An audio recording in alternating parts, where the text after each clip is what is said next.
All right, let's dive into the topic of Mark Miller, Canada's Minister of Immigration, and his recent defense of the decision to slash immigration targets.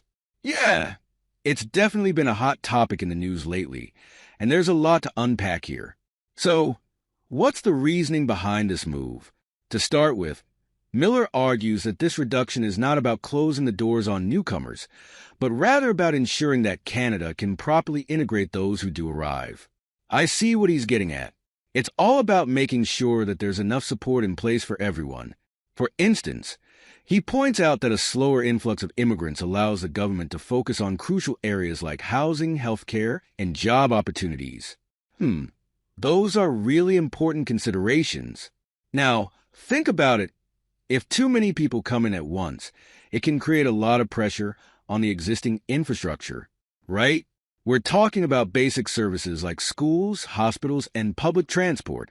If these systems aren't equipped to handle an influx of newcomers, it could lead to overcrowding, long wait times, and ultimately, a lower quality of life for everyone involved. That's not what anyone wants, especially for those who are trying to build a new life in Canada.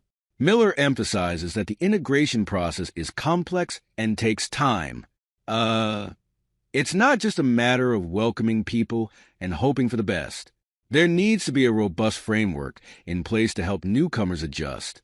This means offering resources like language classes, job training, and community support programs. Yeah, without these, it can be really challenging for immigrants to find their footing, and we don't want them to feel isolated or overwhelmed. Another aspect Miller addresses is the need to create a sustainable environment for both new arrivals and existing residents. I see where he's coming from. If we want Canada to remain a place where people can thrive, we need to ensure that growth is managed carefully. Rapid increases in population can strain resources, making it harder for everyone to succeed. Now, let's not ignore the critics of this decision.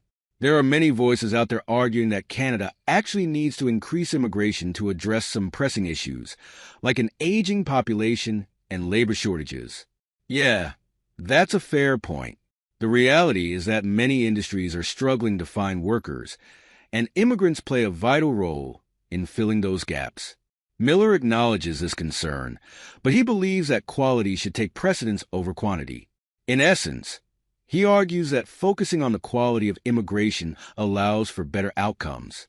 This doesn't mean shutting out newcomers. Rather, it's about ensuring that those who do come have a genuine opportunity to succeed.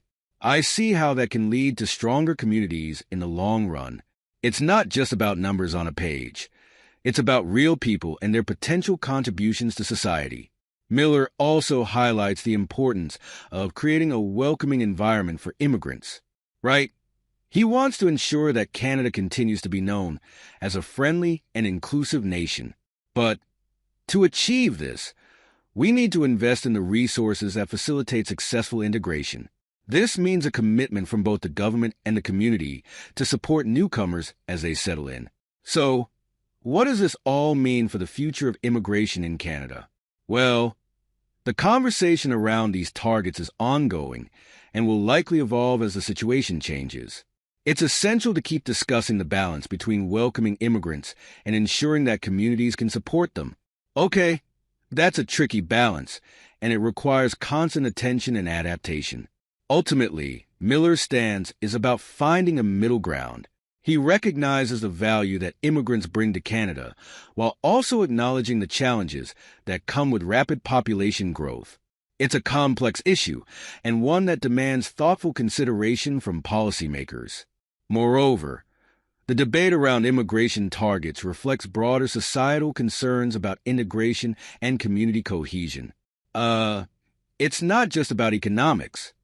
It's about how we build a society that works for everyone, and that requires collaboration, empathy, and a long-term vision. As we move forward, it'll be interesting to see how this debate unfolds. I mean, there are so many factors at play, from economic needs to social dynamics. It's a conversation that's not going away anytime soon. So, whether you're in favor of increasing targets or think a more measured approach is best, it's crucial to engage in dialogue about what immigration means for Canada. In conclusion, Mark Miller's defense of slashing immigration targets is a nuanced position aimed at ensuring sustainable growth and successful integration of newcomers. Yeah, it's about more than just numbers. It's about creating an environment where both immigrants and existing residents can thrive together. So, as this conversation continues, let's keep an open mind and consider all perspectives.